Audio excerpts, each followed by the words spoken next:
আসসালামু আলাইকুম। সামনের এইচএসসি পরীক্ষার জন্য আজকে আমরা বায়োলজির ফার্স্ট পেপার কোষ ও এর গঠন থেকে আসা এমসিকিউটা সলভ করবো। এটা যশোর বোর্ড 2022-এ এসেছিল। উদ্দীপকটা দেখে নেই। উদ্ভিদ কোষে এমন দুটি অঙ্গাণু উপস্থিত, দুটা অঙ্গাণু যার প্রথমটি না থাকলে কোষটিতে স্বভাব সম্পন্ন হয় না। আমরা জানি স্বভাব সম্পন্ন হয় হলো মাইটোকন্ড্রিয়া, তাই এখানে মাইটোকন্ড্রিয়ার কথা বলা হচ্ছে। এর প্রথম অঙ্গনটা হলো মাইটোকন্ড্রিয়া এবং অপরটির উপর পৃথিবীর সকল জীবকুল প্রত্যক্ষ বা পরোক্ষভাবে নির্ভরশীল।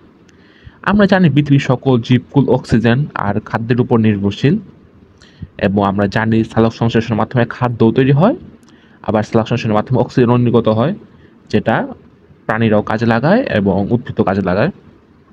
বুঝতেই পারছি। আর এই সালোক সংশ্লেষণটা হয় হলো ক্লোরোপ্লাস্টের মাধ্যমে।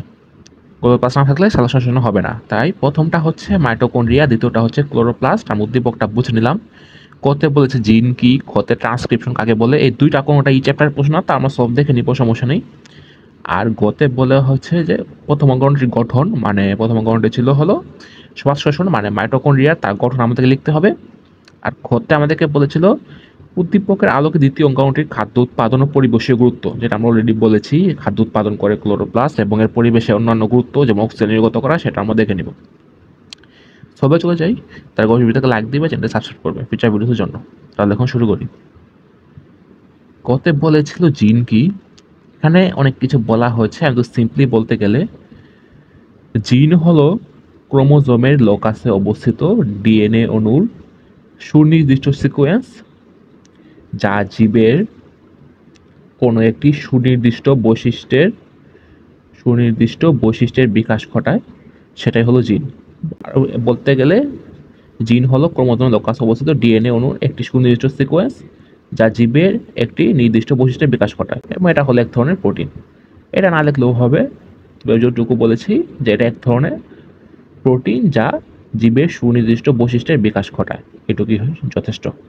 খতে বলেছে ট্রান্সক্রিপশন কাকে বলে। ট্রান্সক্রিপশন আমরা জানি যেখানে ডিএনএ থেকে আরএনএ সৃষ্টির প্রক্রিয়াটা হয়, সেটাকে ট্রান্সক্রিপশন বা প্রতিলিপন বলে।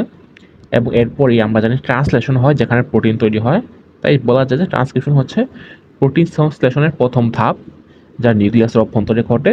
কারণ ট্রান্সক্রিপশনের পরে ট্রান্সলেশন ঘটে এবং তখন আমরা প্রোটিন পাই। ডিএনএ যতটুকু অংশ নিরবিচ্ছিন্নভাবে একটি আরএনএ অণু সৃষ্টি করে তাকে ট্রান্সক্রিপশন একক বলে।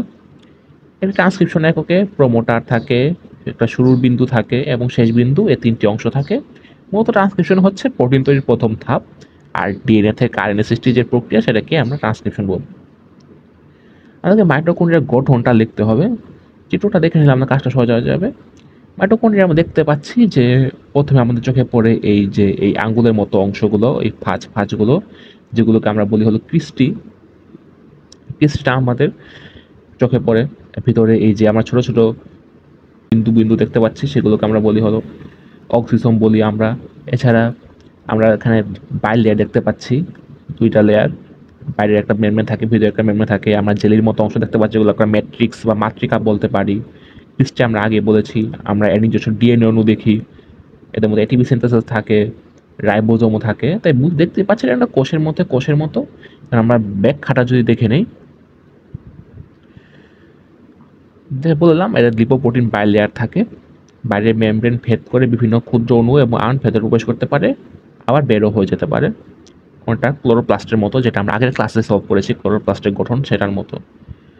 প্রকোষ্ঠ, দুই মেমব্রেনের মাঝখানে ফাঁকা স্থানকে বলা হয় বহিস্থ কক্ষ বা আন্তঃমেমব্রেন ফাঁক, এবং ভেতরের মেমব্রেন দিয়ে আবদ্ধ কেন্দ্র অঞ্চলকে বলা হয় অভ্যন্তরীণ কক্ষ। এই যে অভ্যন্তরীণ কক্ষগুলো, সেগুলো এই মাতৃকা বা ম্যাট্রিক্স দিয়ে পূর্ণ থাকে। যেটা আমরা দেখলাম ক্রিস্টি বা প্রবর্ধক, যেটা দেখলাম যে এই যে বাইরের মেমব্রেন সোজা, কিন্তু ভেতরের যে মেমব্রেন, তার ভেতরের দিকে ভাঁজ করে আঙ্গুলের মতো প্রবর্ধক, এগুলোকে ক্রিস্টি বলে। অক্সিজম, যেগুলো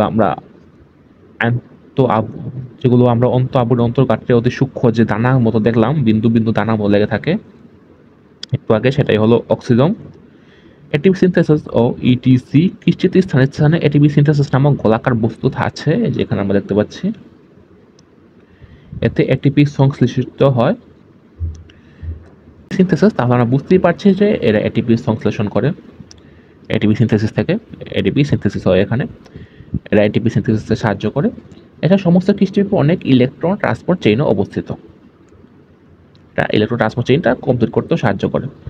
বৃত্তাকার ডিএনএ ও রাইবোজোম, এদের নিজস্ব বৃত্তাকার ডিএনএ থাকে এবং এদের রাইবোজোম আছে 70S আদি কোষের ভিতর একটা কোষের মতো এর নিজস্ব ডিএনএ আছে, নিজস্ব রাইবোজোম আছে, নিজস্ব ম্যাট্রিক্স আছে, নিজস্ব বিভিন্ন অঙ্গাণু আছে, যেটা আমরা দেখলাম। আর রাইবোজোম 70S তার মানে এটি একটা আদিকোষীয় বৈশিষ্ট্য সম্পন্ন। রাসায়নিক উপাদান, নাইট্রোজেন শুষ্ক উপাদানে প্রায় 65% প্রোটিন, 29% গ্লিসারাইড সমূহ, 4% থিনোসেফালিন এবং 20% কোলেস্ট্রল। যে লিপিড আমরা দেখি, লিপিডের মধ্যে 90% ফসফোলিপিড, বাকি 10% ফ্যাটি অ্যাসিড, কেটোনয়েড, ভিটামিন ই এবং কিছু অজৈব পদার্থ। এগুলো তোমরা মনে রাখতে পারো, তোমরা এমসিকিউ কাজে লাগতে পারে। তবে মেইন হলো যে আমাদের গঠন, সেখানে আমি চিত্রতে যেগুলো দেখেছি সেগুলো। হতে আমরা দেখবো যেটা আমরা আগে উদ্দীপকে দেখেছিলাম, যে সেটা ক্লোরোপ্লাস্ট, তার খাদ্য উৎপাদন আর পরিবেশের ভারসাম্য রক্ষায় ভূমিকা। খাদ্য উৎপাদন তো আমরা জানি যে ক্লোরোপ্লাস্ট উদ্ভিদের খাওয়াতে সাহায্য করে স্যাল সংশ্লেষণের মাধ্যমে। উদ্ভিদ ক্লোরোপ্লাস্টের সাহায্যে স্যাল সংশ্লেষণ প্রক্রিয়ায় খাদ্য তৈরি করে। এই খাদ্য উদ্ভিদের অবশ্যই বিভিন্ন জৈবিক কাজে লাগে এবং এই খাদ্যের উপর আমরা প্রাণীরাও পরোক্ষভাবে নির্ভরশীল। উদ্ভিদের বিভিন্ন ফল, উদ্ভিদ যে গ্লুকোজ তৈরি করছে সেগুলো আমরাও খাবার হিসেবে ব্যবহার করি। উদ্ভিদ বৃদ্ধিপ্রাপ্ত হলে এতে ফুল ফোটে এবং পরাগরেণুর মাধ্যমে ফুল থেকে ফল হয়, বীজ উৎপন্ন হয়। ফল ও বীজ প্রাণীকুল খাদ্য হিসেবে গ্রহণ করে এবং এই বীজ থেকে আবার নতুন খাদ্য জন্মে এবং উদ্ভিদকুল দীর্ঘদিন পৃথিবী টিকে থাকে। ক্লোরোপ্লাস্ট নতুন পদ্ধতিতে উদ্ভিদ খাদ্য তৈরি করতে পারবে না, ফলে ফুল, ফল, বীজ এগুলো তৈরি হবে না। পরে উদ্ভিদও মারা যাবে, আমরাও মারা যাবো। তাই খাদ্য উৎপাদনে ক্লোরোপ্লাস্টের অনেক গুরুত্ব আছে। পরিবেশীয় গুরুত্ব, উদ্ভিদ খাদ্য তৈরি করার সময় বায়ু থেকে কার্বন ডাইঅক্সাইড গ্রহণ করে, যেটা আমাদেরকে অবশ্যই কার্বন ডাইঅক্সাইড থেকে রক্ষা করে। জানোই তো কার্বন ডাইঅক্সাইড বেশি হলে কি অবস্থা হয়, সেটা আমরা ঢাকা শহরে যারা থাকে তাদের বুঝতে পারবো, যে পুরো বাংলাদেশে বোঝা যায়। এবং অক্সিজেন ত্যাগ করে যা প্রাণীকুল গ্রহণ করে বেঁচে থাকে। এতে পরিবেশে অক্সিজেন ও কার্বন ডাইঅক্সাইড ভারসাম্য বজায় থাকে, ফলে বৈশ্বিক গ্রীষ্মায়ন যেটা আমরা বাংলাদেশে এখন দেখতে পাচ্ছি এবং গ্রিন হাউস প্রতিক্রিয়া যেটা আমরা বাংলাদেশে দেখতে পাচ্ছি, সেগুলো থেকেও আমরা বাঁচতে পারি। বিভিন্ন প্রাকৃতিক দুর্যোগ থেকেও আমরা রক্ষা পাই। তো এই ছিল দীপকের ক্লোরোপ্লাস্টে, যেটা দ্বিতীয় অঙ্গাণু, তার খাদ্য উৎপাদন, পরিবেশের ভারসাম্য রক্ষায় এর ভূমিকা সমূহ। তো এই ছিল আমাদের সলভ। যদি মনে হয় গুরুত্বপূর্ণ ভিডিওকে লাইক দিবে, চ্যানেলটা সাবস্ক্রাইব করবে তোমাদের ফিউচার ভিডিওর জন্য। তোমরা আমাদের ফেসবুক পেজটা ফলো করে রাখলে ফেসবুক সব ভিডিও পেয়ে যাবে। তোমার ফ্রেন্ডের সাথে শেয়ার করতে পারো যদি তোমাদের উপকার হবে। এছাড়া তোমরা স্ক্রিনে দেখানো বায়োলজি প্লেলিস্ট, কেমিস্ট্রি প্লেলিস্ট থেকে বিভিন্ন প্রশ্নের সলভ দেখে নিতে পারো। প্রিভিয়াস ইয়ারের বিভিন্ন বোর্ড কোশ্চেনগুলো, তার তোমাদের প্রিপারেশনটা সলভ হবে। এছাড়া তোমরা আমাদের প্রিভিয়াস বিভিন্ন প্লেলিস্ট আছে 23 সালের জন্য, 22 সালের জন্য, সেগুলো দেখলে তোমাদের প্রিপারেশনটা ভালো হবে। So this is today, I next